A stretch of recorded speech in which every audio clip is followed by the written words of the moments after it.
Good meeting. Good evening. Would you all please rise for the Pledge of Allegiance? I pledge allegiance to the flag of the United States of America and to the republic for which it stands, one nation, under God, indivisible, with liberty and justice for all. Welcome.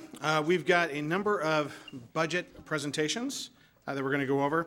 The first thing I want to talk about just briefly is that while I have the proposed budget for 2017 and 18, as I've communicated to the council and I've communicated via to the media, I will be moving to amend my budget, my proposed budget to the council to add 9 additional officers to bring us to a total of 140.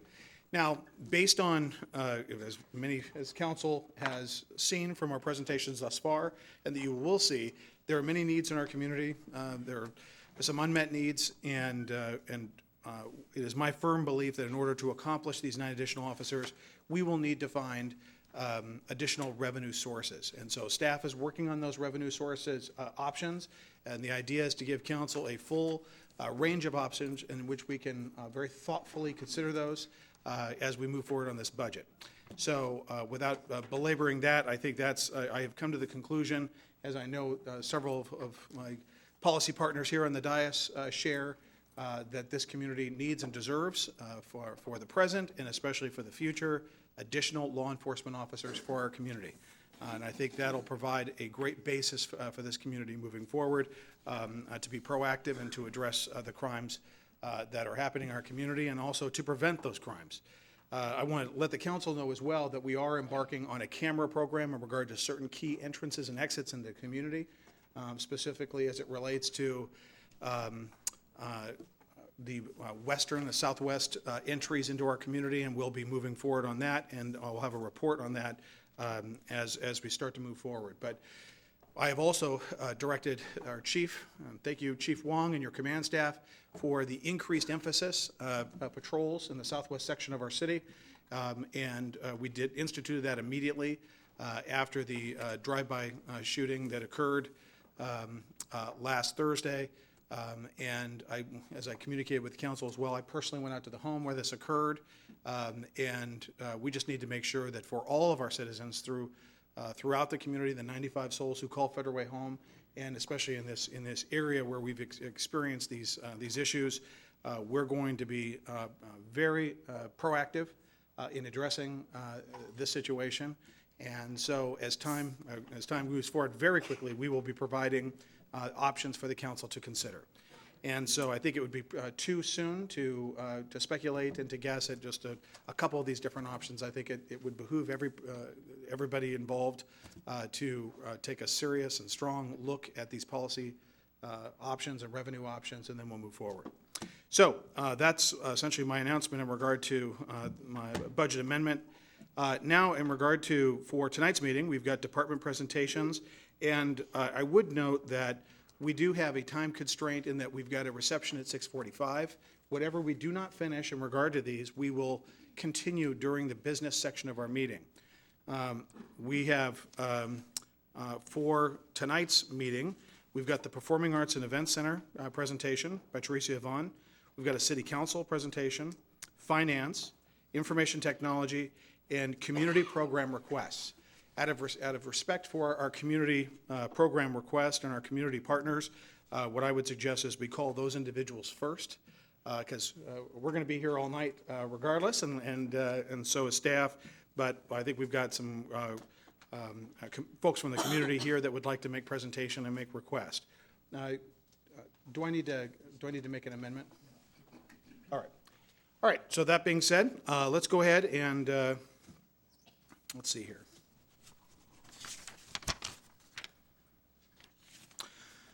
All right, so community program requests. We've got the Historical Society of Federal Way first. Would the representatives from the Historical Society come on up?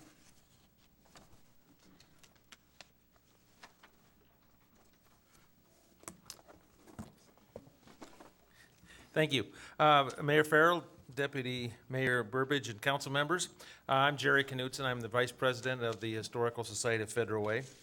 And we want to thank you, the city, for all the support you've provided over the past many years. Providing the property for our historic cabins. Those cabins sit on property we lease from the city over there at the High Labos Wetlands Park, and also what we're starting to call the Heritage Building over at Steel Lake Annex property, where we store the archives and maintain our offices, and also have some displays and so on relating to the city. They're located in property that we lease from the city for a very $1 a year. It's pretty good rate. We do maintain those facilities, though. We have also received funding under some special projects from the Arts Commission and from the lodging tax group over the years for some special projects. But most importantly, the past 2 years has been funding from the lodging tax of $10,000 a year for both this year and last year, which has helped fund a portion of the costs of us maintaining and our historic facilities, and also providing the numerous services we provide to the citizens of Federal Way and to visitors to our community. We don't collect admissions, we don't charge for the services when people go into the cabins and so on, and come to our place to look at the archives and so on. So that service is provided free. Most of it is done by volunteers. We do have some paid staff, and we have costs of maintaining the facilities. So that's basically our operating costs. And I guess I also want to thank the anonymous donor. There was someone that was generous, donated $10,000 to the city, which was passed through to us and so that was a separate contribution from an anonymous donor. We don't know who it was, but we do appreciate that, and we recognize that coming from through the city funding process last year. This funding is really from the city is essential to allow us to continue to operate our programs at the current level, and we have been expanding our activities and hope to continue to be able to expand those, and the funding is an essential part of that. Thank you, Jerry. My name is Diana Noble Gulliford, President of the Historical Society of Federal Way. September 16th, I sent an email to each and every one of you regarding the budget request for 2017, 2018. So before you have highlights of our request. I'd like to go over that with you at this time. The Historical Society of Federal Way, we're requesting $20,000 per year for operation and maintenance. This would be to operate the Historical Society office, the annex, and also the 2 historic cabins. We are requesting that the funding source be lodging tax funds, which the City of Federal Way receives over $200,000 annually, less than 10% of the total lodging tax revenues generated on an annual basis. The City of Federal Way's budget will not be impacted by the Society's request and funding. The requested amount, use, and source of funds is in compliance with RCW 67.28.1816 as according to state staff, and there's a copy of the state staff's email to the Historical Society regarding that. The Society's facilities and historic cabins, according to State of Washington, are tourist-related facilities and activities. On the highlight sheet here are other Washington state cities and counties that utilize lodging tax monies to fund museum and heritage group organizations and facilities in 2015. They're listed below.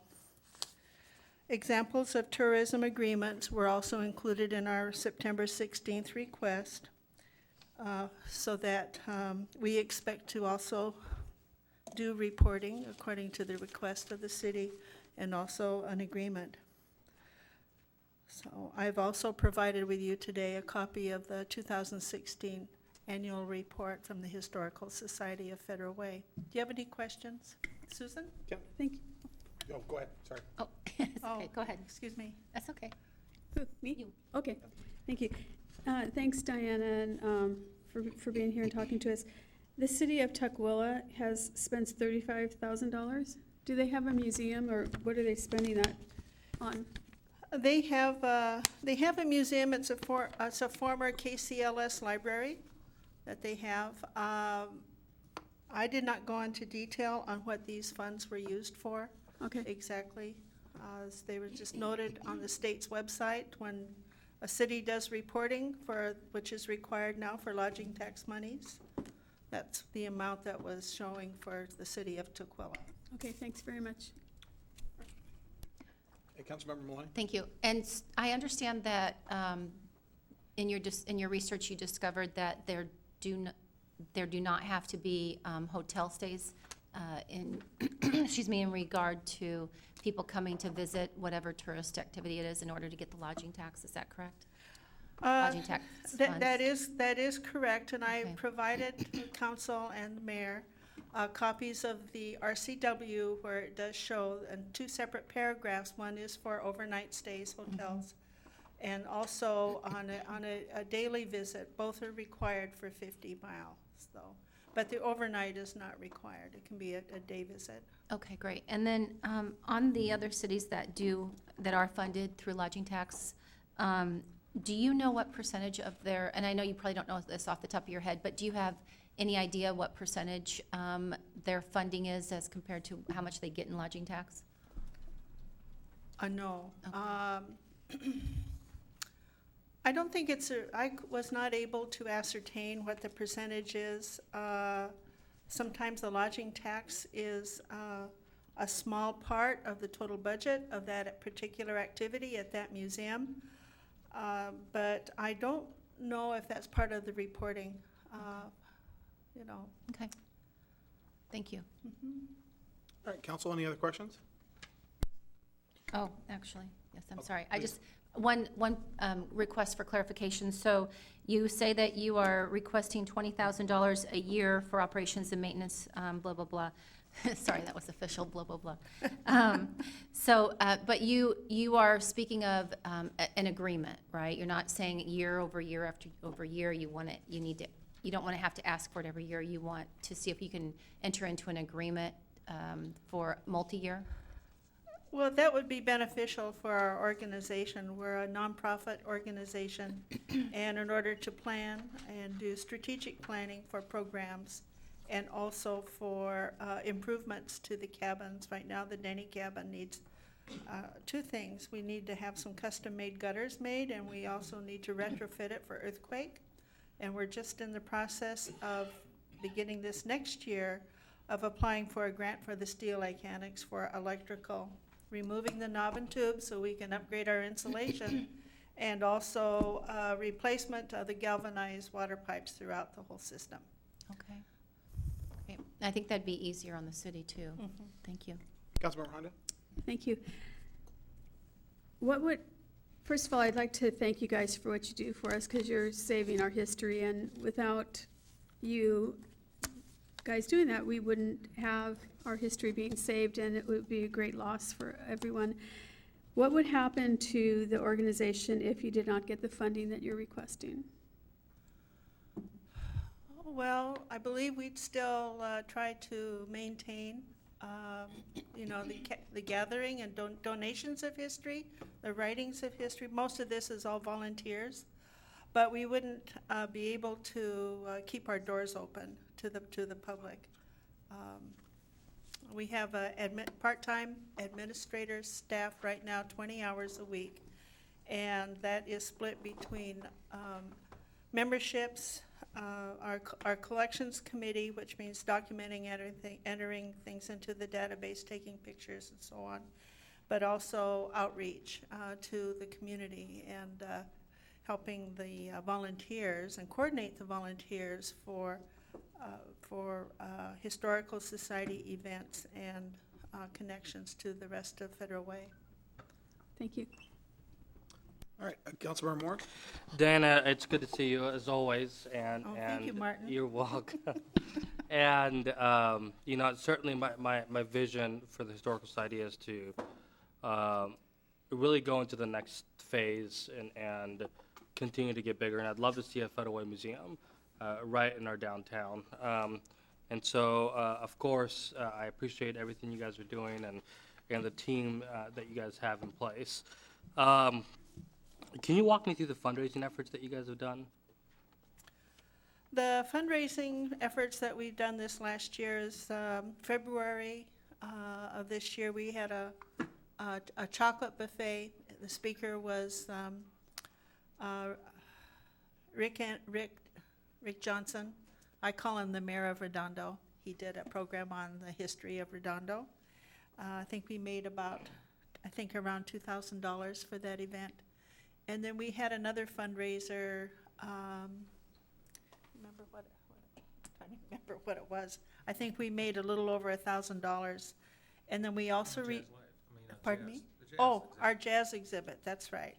That was a huge undertaking for our organization because before we had been pretty much a research facility and with very little exhibits on display for the public. This was our first year creating exhibits. One was on logging and the other one was on south of Jackson Street, the jazz exhibit. But I think we made around a little over $1,000 for that. And then we also received $3,000 from For Culture in sustaining grants. All right, Councilmember Duclos. Diana and everybody at the Historical Society, thank you for all of the work you do and put into what you do. As an undergraduate in college, my major was history. And it's an important part of a community. It's an important part of a city. It's an important part of civilization to know what your foundation is. And that's what history is, what you're built upon. And I think it's often overlooked. It's often thought to be a very boring subject. But if you don't know what happened in the past, you're bound to repeat it and make the same mistakes. And I think what you folks do, I read the book, The History of Federal Way, that was put out by you. I paid for it too. Mm-hmm. and it was very, very informative. And I think that you do provide something that's really important to this community. And I think we need to try to look and help them as much as we possibly can, because it's not sexy. You can't trot out people that have been helped by human services. It's a totally different program, and I really think that it's our responsibility to help them stay alive and do what they do for our city, and to continue to keep our history and make it known. So, thank you. Yeah, thank you so much thank you so much for all the work you do. In fact, it was actually Councilmember Kopang. Yep. Diane and Jerry, thank you for your presentation. Diane, I wanted to thank you for your hospitality. When I went to a nice event on a Saturday at the Historical Society talking about the signage for our highways, and it was really quite informative. And then you gave me I appreciate the tour that you gave me of the facility as well. It was good to see firsthand all the things that you guys are doing. Getting back to the request, my understanding is that you guys are making a request for $20,000 for the budget years of 2017 and 2018. Is that correct, or is what Councilmember Maloney is saying that you want to do multiple years? I just want to make that clear. Yes. What is the request? The request is $20,000 per year. And when it comes budget time with the city, we've been coming before the city I have personally for 10 years now, since 2006. It takes away from the work of preserving our history and developing more programs. So, as you know, how much time council and staff spends on developing a budget and planning for the next 2 years. It's a very critical, not that we're as big as the city, but for us in relation and the percentages, it's still very critical for our organization. So multiple years without having to come back and address, and go through this process each year would be helpful for our organization and perhaps also helpful for the city too. Okay. What is the practical difference between receiving $10,000, which we've already committed to, and the $20,000 you're requesting? The additional 20,000 or the 10,000? So the difference of $10,000 in your budget. What's the practical difference? Sure, it's a difference in staffing. as well as when we, a couple years ago, when we came to the city, we've been, for about 10 years, we've been operating in the red at about $10,000 per year. And a couple of years ago, I approached our board. I said, we can't be doing this anymore because pretty soon we're going to be out of money. And we do have approximately a little over, I think, $100,000 that was donated to the Historical Society a while back and by the Eichholz family. And that is our nest egg. But if we continue to operate in the red, pretty soon there is no nest egg and there's no buffer, and it would not be good for historic preservation. What are the operating hours for the paid staff? For the paid staff, it's operating is from 12 to 4 from Wednesday through Saturday. Okay, so 4 hours a day. Mm-hmm. Okay, all right, Do you want to add to that at all? okay, Okay. thank you. All right. Yeah, thank you both Thank so you. much for the work you do on behalf of all the citizens of Federal Way. I really appreciate it. All right. Okay, now Catholic Community Services, Dan Wise.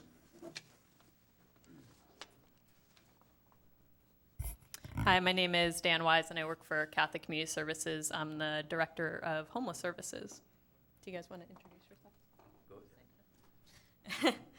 yourself? Thank you, Mayor and City Council members, for the opportunity to speak about the Federal Way Day Center. The idea of having a place for folks who are homeless in Federal Way was the vision of the good people at St. Vincent de Paul Church. They gathered community leaders from the Federal Way Community Caregiving Network and many area churches like Saltwater Unitarian, Church of Good Shepherd, Steel Lake, Calvary Lutheran, Our Savior Baptist. I could go on. All of these organizations and service providers from Multi-Service Center, Valley Cities, and Catholic Community Services recognize that the needs of folks who are homeless in Federal Way were growing and that additional services were needed. The idea that these folks came up with was really simple: to provide a space where people in poverty in Federal Way could connect as a community, where people could meet their basic needs, showers, clean clothes, and a decent meal, and a place where folks would be welcomed and engaged in positive ways that help them get off the streets. It turns out that that simple idea was not all that easy to implement. The community in Federal Way has spent years planning and fundraising for the day center. I'm happy to say that through their hard work and perseverance, we are on the cusp of opening the day center. The walls are going up, literally. The furniture and supplies are purchased. The staff has been hired. We appreciate the incredible support that the City of Federal Way has given us to get to this point. And I especially appreciate that the council and mayor recognize the unmet needs of folks who were homeless in Federal Way. And in 2015, you unanimously supported approving funding to get the day center going. We could not have made this progress without the startup funds from Federal Way, King County, and the state of Washington, and amazing community fundraising efforts that these gentlemen undertook. We have requested $75,000 in funding from the City of Federal Way. We are unfortunately not exactly in line with your normal human service allocation because of the timing of starting the day center. So that's part of the reason I wanted to speak to you tonight. That money will be leveraged with funding from King County, and private donations combined to date have raised over $125,000. The money covers the expenses of the day center, including staffing, rent, utilities, direct client assistance, and program oversight and data collection. We have, working with the staff of Federal Way, we have negotiated client outcomes and goals. And the overall goals are to engage people in services, connect people to shelter and housing, and help people increase their incomes. We've also met with area businesses and are dedicated to being good neighbors. Our request for funding is vital to ensure that we can adequately staff the day center and provide services and coverages. Catholic Community Services has really enjoyed working in Federal Way. We operate many programs in this community: emergency assistance, fusion, volunteer chore, and the Reach Out men's and women's shelters. We're really looking forward to opening day of the day center and welcoming people from Federal Way who are in desperate poverty and need assistance in regaining the connection to the community. I really appreciate your vision and leadership in funding the startup phase of the day center and considering our request for the future funding. All right. Council, any questions? Councilmember Sefadowson. Yes, thank you for the presentation.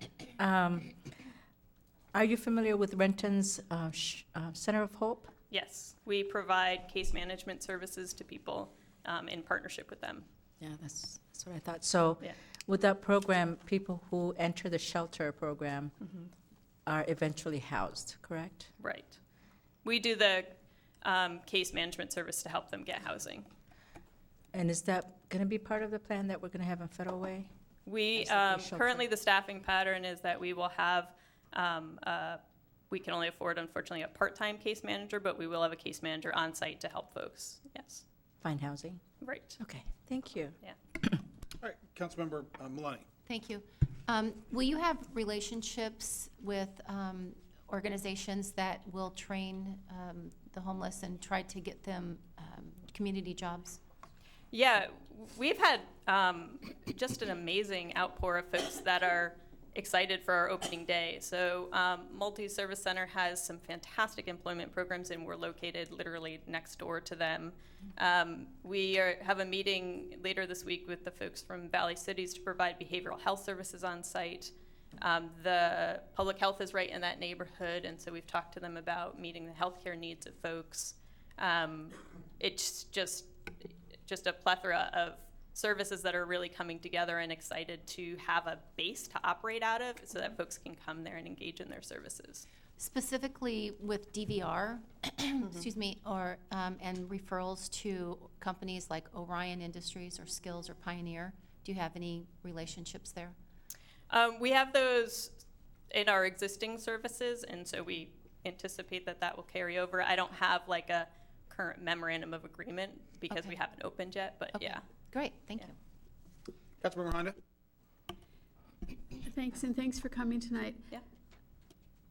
I have heard a rumor that men and women will not be able to be in the day center at the same time, or children. Is that true? The day center is designed to serve men and women and at the same time. We're not staffed to accommodate families, so we've been talking to Multi-Service about making referrals. We certainly wouldn't send anybody away, but I don't know that it's, if we had a family that came to the center, we would engage them and try to find, maybe a better place for them to go during the day. And Multi-Service, I know, has a lot of good programming that we're hoping to partner with around that. But it wouldn't be a separate time for men and a separate time for women. Okay, thank Yeah. you. Councilmember Duclos, then Councilmember Maloney. Have you talked with the local businesses Yes. that you're going to be next to? Because when this first came before the council, they found out about it by reading the paper. And they were pretty upset, I know, because I went around the next day and talked to every one of them. So what have you talked to them about? And So we've had many meetings with the folks in that surrounding area, like the folks at Joe's Deli and others. And I know they also have been in communication with folks from City of Federal Way of some things that they wanted in the neighborhood. So specifically, street signs to go up around restricting parking overnight, the safe cameras installed, a fence on our site extended. And so all of those things were part of our planning for opening the day center. The camera's been installed, the street signs there's a plan for them. I think they have to order more or something, but they're going up, and the fence is going to get extended. So we're trying to set up our space, to make it so that we're good neighbors. There are, existing social services in the area, and so we're only going to be operating from 10 to 3. We can't necessarily, be there 24/7, but I think we have good partnerships with the area social services, so, yeah. Okay. Councilmember Maloney. Thank you. I have a couple of follow-up questions. In terms of youth, you mentioned that you aren't really set up for families, but we have a lot of homeless youth here in Federal Way. Do you have a process by which if you are to have a young person come in by him or herself, you could get that person services and actually, excuse me, possibly have a resource for transportation, maybe to a facility where that person could go? Yeah, so we currently operate the Groundworks program in South King County, and they've been really successful in getting youth connected to housing options. That is operated out of our Kent Family Center. We also operate, not in Federal Way, but we operate 2 of the regional access points where homeless folks can connect to housing. We do the Seattle and the East Side locations, and through those, we are basically set up where we have folks that can assess people who need housing and get them through our coordinated entry process countywide. We also have a direct partnership with Youth Care to help homeless youth. Oh, great, okay. And then one more a little bit different subject. You mentioned intake. So do you have an intake process for the day center? And you mentioned earlier something about the funding going towards, I think you mentioned something about documentation or something. So how is that handled in general? Yeah, so we have, each of our services has different information that's collected depending on the type of service it is. So in our housing programs, we may get a whole lot of information about somebody. In our day center, we're trying to make it friendlier to walk in our door. So we let folks in, and then we have staff that go and engage them and ask them some basic demographic information and kind of try to triage what services they need and who needs sort of more wraparound case management. We have a agency database. It's linked to the statewide homeless management information software. And so we have a prescribed amount of data that we have to collect on folks. And then that also feeds into the Share One requirements with the City of Ferrell Way. Yeah.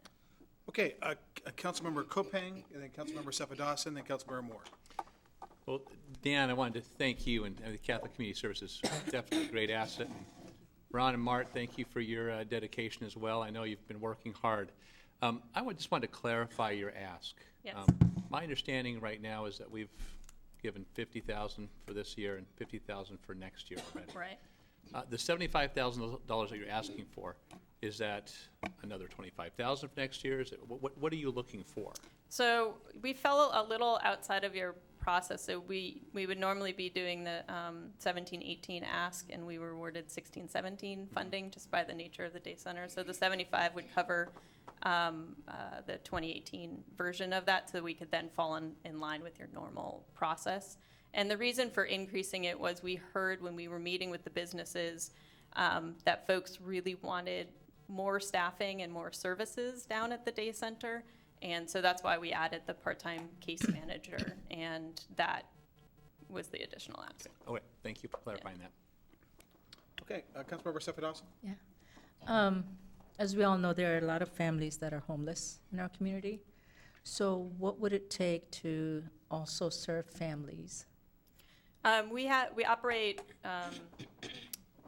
several day centers. We're just opening one in East King County, and in places where we have children or unaccompanied minors and single adults that aren't related to them, we have a higher staffing ratio. So the reason that we're not saying that we would just welcome all families at this point is just because we are limited to basically one staff person on the floor and this part-time case manager. And so in order to add families, we would want to add some staffing, just for safety, to make sure that we had, it's kind of a long day center, and so we'd want to make sure that we had people in all corners of it. Okay, Yeah. thank you. Councilmember Moore, and then Deputy Mayor Burbidge. Thank you so much, Danny, for Dan, for It's your fine. work. It's My what apologies there. My mom calls me, so that's all right. Yeah, good. So, every time I've talked to homeless individuals, and since those moments, I've come to learn that a lot of them have pets, dogs specifically.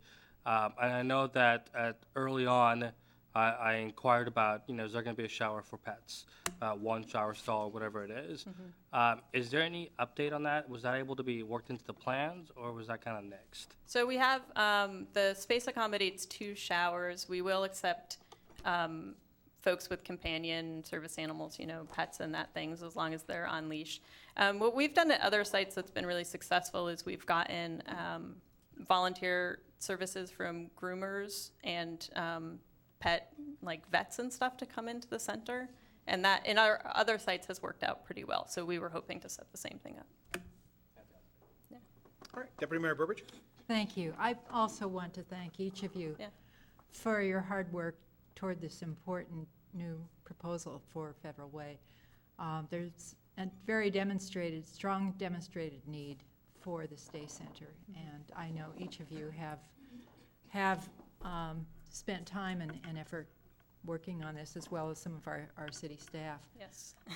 So I just want to express my appreciation and the commitment of the city to work closely with you, and also much appreciation to the to Catholic Community Services for assisting with so many programs that benefit people here in our city. Well, thank you. I mean, the support from the Federal Way, the City of Federal Way, and the Federal Way community has been amazing, as these gentlemen can attest to. Well, thank you so much for the work you do, Dan and Martin and Ron. Thank you so much for being here for the presentation. I do want to tell you that in my conversations where I've been talking with the governor and both of our United States senators, I talk about this program as really a model of how to get people out of the desperate cycle of homelessness, to really get them the tools they need to get out of these tents, to get out of the woods, to get self-sufficient. So everybody here is on board with and ready to be a partner, and we're really excited about the opening of this Yes. all-important facility. Councilmember Moore had something else. Yeah. I'm sorry, actually, one question came up in my mind, and that's, what happens if your services are needed on a greater scale? What happens if you guys grow? Is there a plan to expand services, expand the space you guys have, or has Right. that not been thought about? Well, I I mean, think- surely you guys have thought about the 10, 15, 20-year plans. Yeah, well, I think we, first of all, our hours are limited right now to 10 to 3, so we definitely have, with additional funding, we have the ability to expand hours, which I think would be a great asset, and we're only Monday through Friday, so we also have the ability to expand day coverage, which I think would be really needed. So we would see that as kind of the logical next step. And then, we are happy to entertain notions of, longer-term partnerships as that grows. Yeah. Okay. Council, any other questions? All right, thank you so much, Dan, Thanks. Martin, Ron. Thanks. Great job.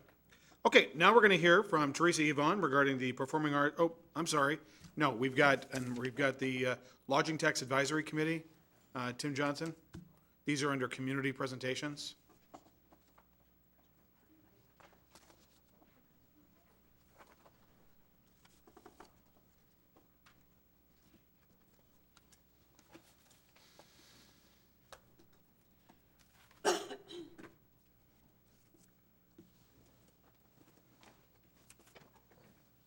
Council members, for the record, Tim Johnson, Director of Economic Development. I'm your staff for Lodging Tax Advisory Committee. I'm just going to do a really quick overview here.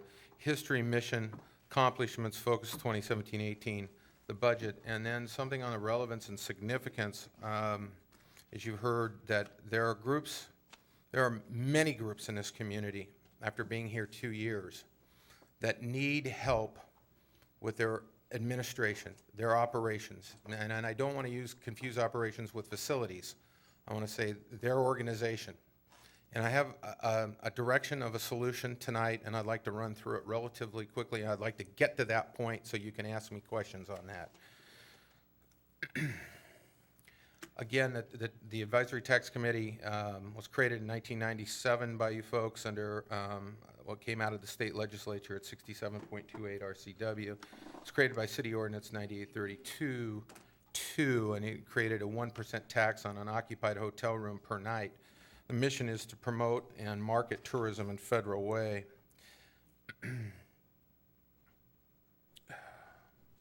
The state tells us that we have to do these 4 items: tourism marketing, marketing and operations of special events and festivals to attract tourists, support operations and capital expenditures of tourism-related facilities owned or operated by a municipality or public facilities district, and support operations of tourism-related facilities. Now, that operations should not be confused.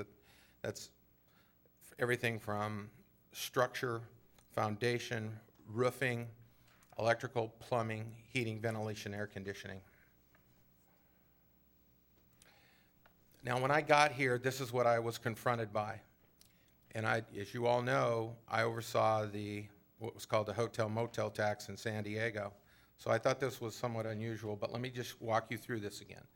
Grants can be used for advertising, promotional expenses, purchase and or rental of venues, equipment and material required for event production, talent or collateral fees, planning, production, and event staffing cost. Event staffing cost.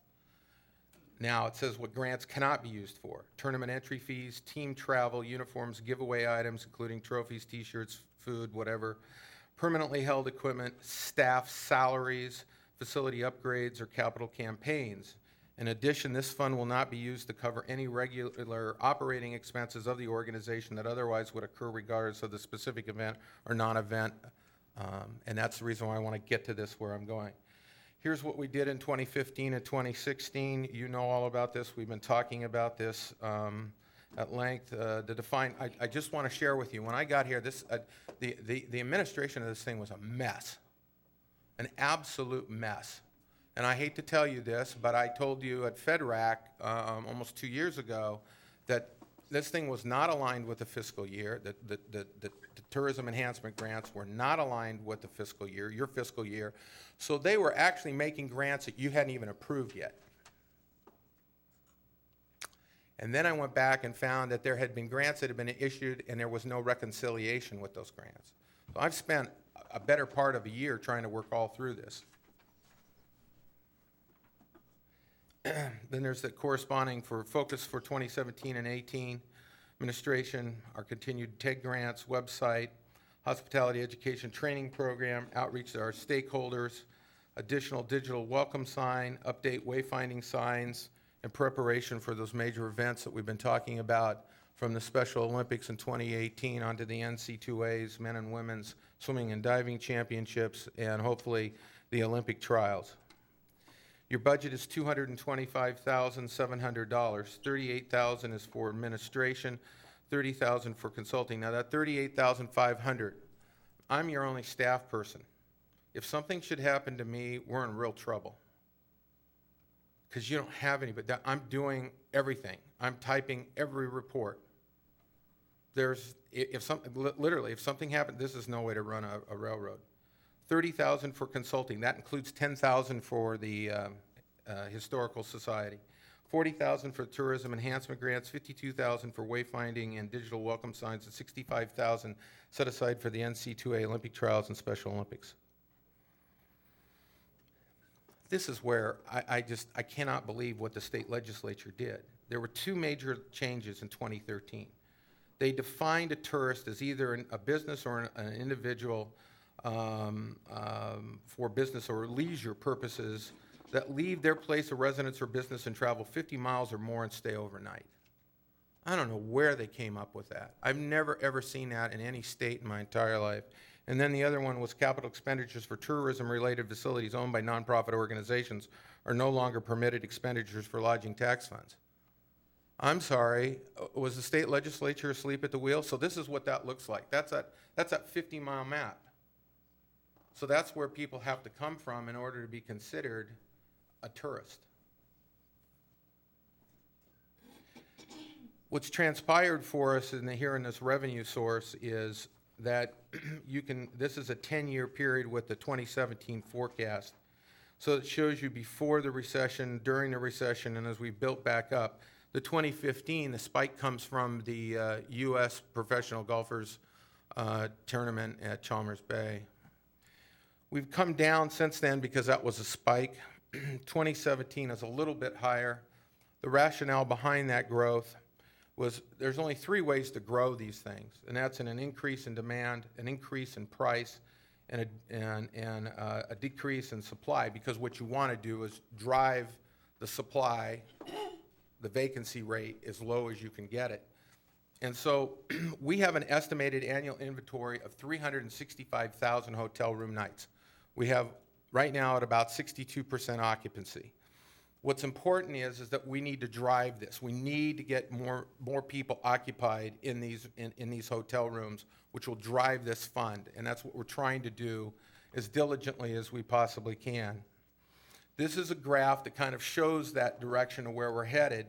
And what transpired during the course of the year was hotelers saw the decrease in amount of hotel rooms, so that the occupancy rate dropped, but they correspondingly increased their rates.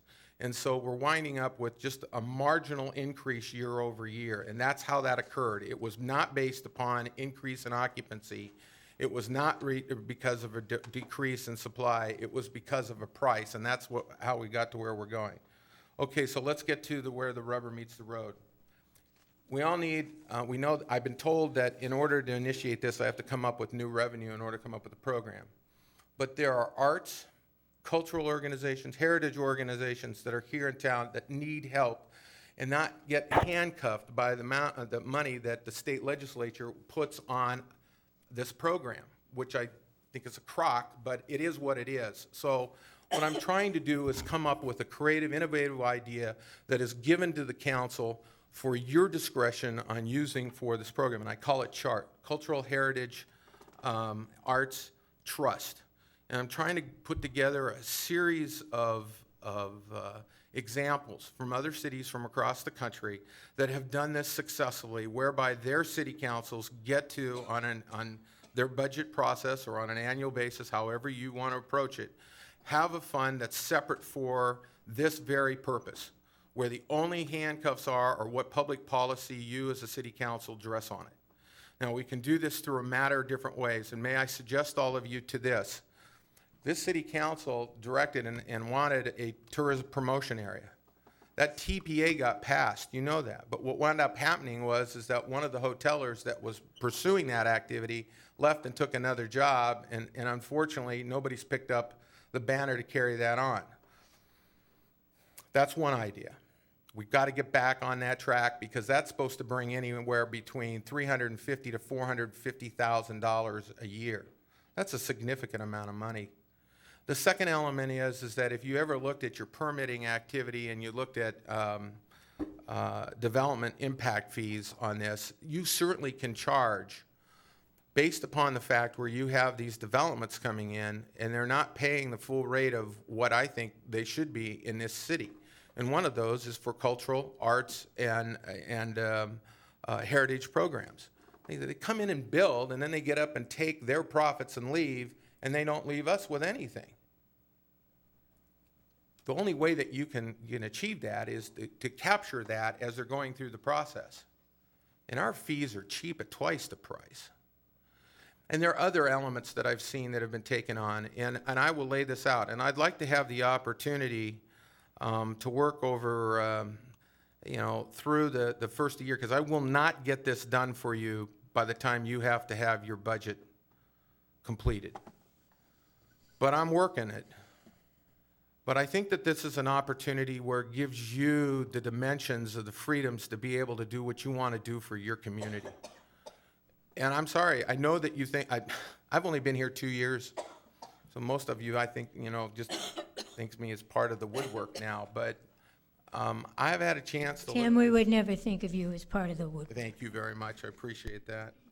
But I think that the point is that this gives you what you want, and we have to put this together. And it does not come from the mayor. I'm sorry, Mayor, this probably blindsided you, but you hired me, and I'm trying to come up with the innovation and creativity and get these kind of ideas in front of you so you can make the decision. I conclude my presentation. Councilmember Honda? Thank you.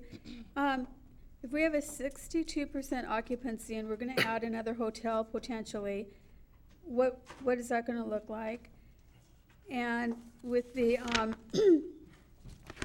I brought this up at FedRAC last week or the week before, with the Airbnbs. Can we get them to pay the 1% tax on occupied rooms or houses or whatever it is, how could we do that so that we can earn some money there? Those are really good questions. So let's take the one. The occupancy predicated upon a new hotel is a different level of hotel. So there's 4 hotels in our community that are middle or higher market hotels. They're the Hampton, the Courtyard, the Evergreen Inn, Best Western, and then the new one that'll come on. They have an excess, those 3 hotels have an excess of over 70%. It's the other ones that don't have the high occupancy rate to where we get the average of 62%. So that's the first thing that you need to know. So moving forward, an analysis that was done by HVS on the hotels showed that indication, and I'll be more than happy to go back over that with all of you again. That's the good news. The Airbnb, you raised some really great questions at that, and City of Seattle charged down to the state legislature and said, do you know this? Here's a factoid. Nearly 10% of every hotel room or hotel availability of overnight housing for vacationers in Seattle is an Airbnb. Approximately 1,400 units are located in Seattle, and they were complaining about it on a whole host of different reasons. Not only public health, but public safety, lack of revenue, and of course the hotelers were coming unglued. Now, to the best of my ability in the research, I've found that there is anywhere between 50 to 60 Airbnbs in Federal Way right now. If you guys have any better ideas, please let me know, but I keep tracking. And I know that they don't pay a city license. They don't pay the 1%. And so again, it's up to your leadership of what you want to do with the state legislature, but I think we have to go in there and grab that, because I can't tell how many, if there was 50, let's do the math real quickly. Take 365 times 50, multiply that out plus the 1%. You get where I'm going with this? Why would we need the state legislature to tell us that we could collect that money? Because I think you have to enter into an agreement whereby they charge, I should be asking our accountant on that, Mr. Arawula, but I believe we have to enter into an agreement to have the state tax them. Oh, okay. And I will stand corrected if that was in fact the case, but let's just do this for a minute. Let's So hold on just for a second. Ade, is that correct? Ade, did you hear the question?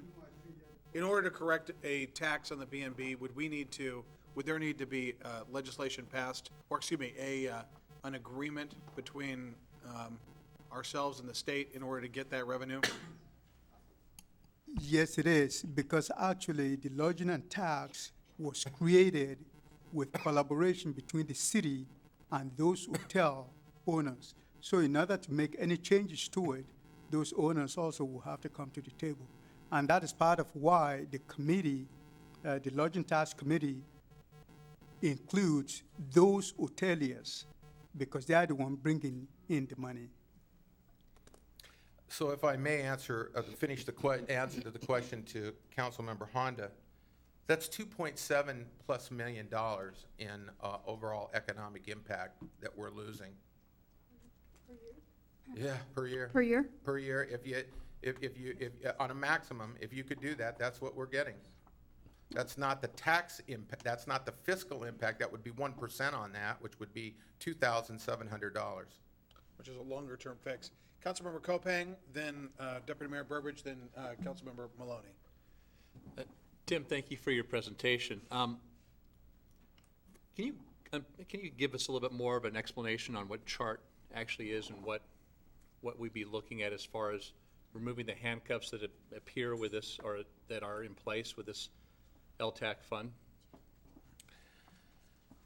Well, the dilemma is that they wouldn't have to be going through this elongated process. They'd come directly to you, and you'd be able to measure it. That's the first thing. Second thing is that then you'd have a separate fund for this action. So it wouldn't be a part of the general fund component. You wouldn't have to worry about what transpires with the general fund. This would be a separate component specifically for this nature. But would that be funded by the LTAC? Or No, it'd be, okay. it'd be all right. separate from that. Okay, because I know I'm looking at these, what the grant cannot be used for, and it says, in addition, this fund will not be used to cover any regular operating expenses of the organization that otherwise would occur regardless of the specific event or non-event program. And then we have the Historical Society saying they want to use this for operations and maintenance. I think that we may be pointing them in the wrong direction. Well, in part, we can do the maintenance, meaning, again, structural issues, painting, electrical. But remember this, there's only so much money. And then within that, it also triggers Davis-Bacon. So you have to remember that. So that's one of the costs that you have to look at. The other thing is that they know this. You've had a very long-term contract with them that identifies that they're responsible for the maintenance of those 2 cabins. So that we've had that conversation with them. You can change that, and you can change the language in this too as well. I'm just telling you what I was confronted with when I got here. And I'm trying to look at all these things and say, okay, which directions would you like to head? Because I'm only here to serve you. You tell me which way you want to go on this. Thank you, Tim. All right, Councilmember Maloney. Thank you. To follow up on that question, so it seems as if we're running into a crossroads between RCWs and city code, or city, whatever we've put in place. And so the interpretation I believe the Historical Society is using is, or the ruling that they're using is RCWs, and we're going with city code, which seems to be more restrictive. So we have the ability, obviously, to change that. You do. Let me share something with you, though. If you open that up, you will have more organizations in front of you asking for money than there is even in the lodging tax fund, and then we may open up a Pandora's box that we may not be able to address moving forward. We have it pretty well focused on putting heads in beds with this program. If we change that, we need to be at least cautious, and I only make that comment as I think it's incumbent upon me to at least share that with you. And I appreciate that. I think it's something that I personally would like to take a really hard look at, though. I'm not sure that the litmus test of whether we're really driving tourism here should be just heads in beds. So I'd really like to take a look at that as a council member, but that's something we can talk about later. I really appreciate your innovation. I like the idea of looking at other revenue streams. I'm not sure that for some of the asks that we have right now that we should wait. I think we should make our considerations based on what's before us at the moment, and then let you develop this more, and then bring it back at the next time we have a budget meeting. I guess we have an update next year. We don't have to go biennium each time, so we could maybe do that next year. But for now, I think we should look at what's ahead, what's in front of us. But I love the innovation. Let's see. I'm curious about, you mentioned that when you got here, the funding was out of sync, and I'm hoping that whoever was overseeing it at that time has been, and I don't know who that was, but if it's, however that happened, that's been fixed. So is that been fixed? To the best of my ability, Okay. yes, it has. I've taken that responsibility on for you, so I feel pretty confident that it has been. Okay. But let me just share this with you. The people that were responsible are no longer here, are no longer employed at the city. Okay, okay. Oh, gotcha. And then, let's see. I guess that's it for now. Thank you very much. Councilmember Moore?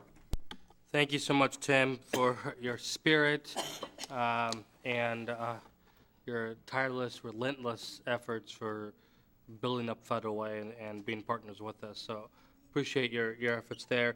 In terms of the Lodging Tax Advisory Committee city requirements, grants that can be used for and grants cannot be used for, can you describe the difference between event staffing costs and salary. Is that pretty much staff that support events versus long-term continuous? You get continual salary. operations of a administration, management of an organization. They're two separate elements.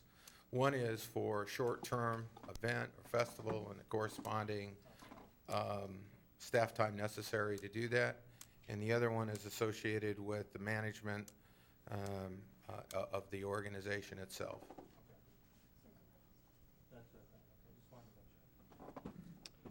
All right. Council, any other questions?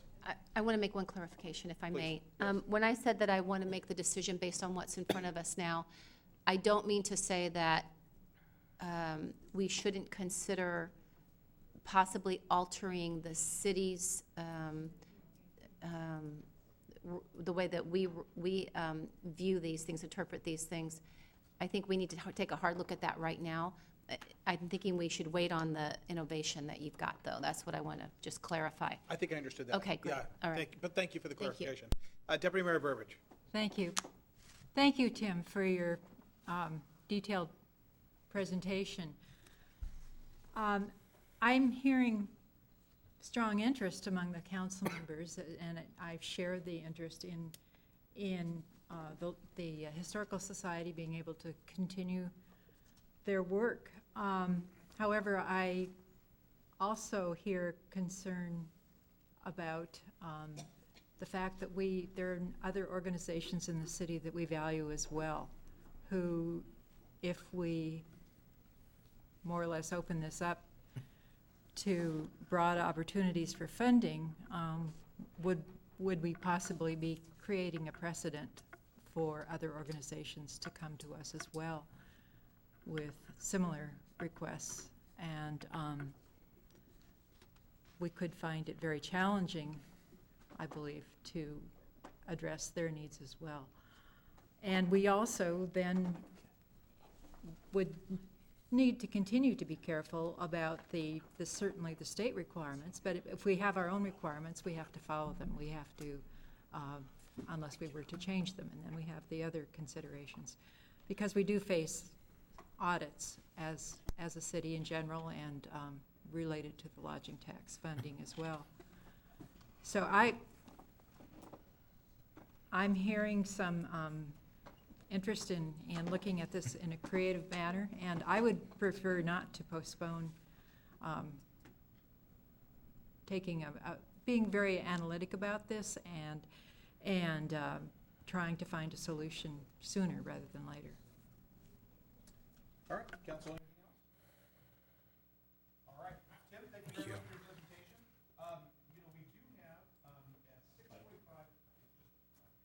We do have at 6:45 an opportunity for the City Council to meet with our Youth Commission members, many of which were just recently appointed, at exactly 6:45 in the Heilbus room. And so it was anticipated that we were not going to be able to get through the entirety of the department presentations. That's why we took the community program request first. So what we'll do is we will adjourn, or at least not suspend, what's the, pause, recess, thank you.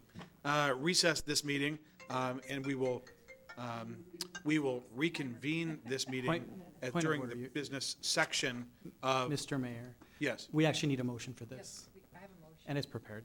okay, great. Deputy Mayor Burbidge. Thank you. I do have a motion. I move to postpone the discussion for items 3B to council business at the regular council meeting to be held later. Second? Second. All right, that was much more efficient. All right, it's been moved and seconded. Any further discussion? All right, all those in favor? Aye. Second. Opposed? All right, thank you. It passes unanimously. We're in recess for that purpose.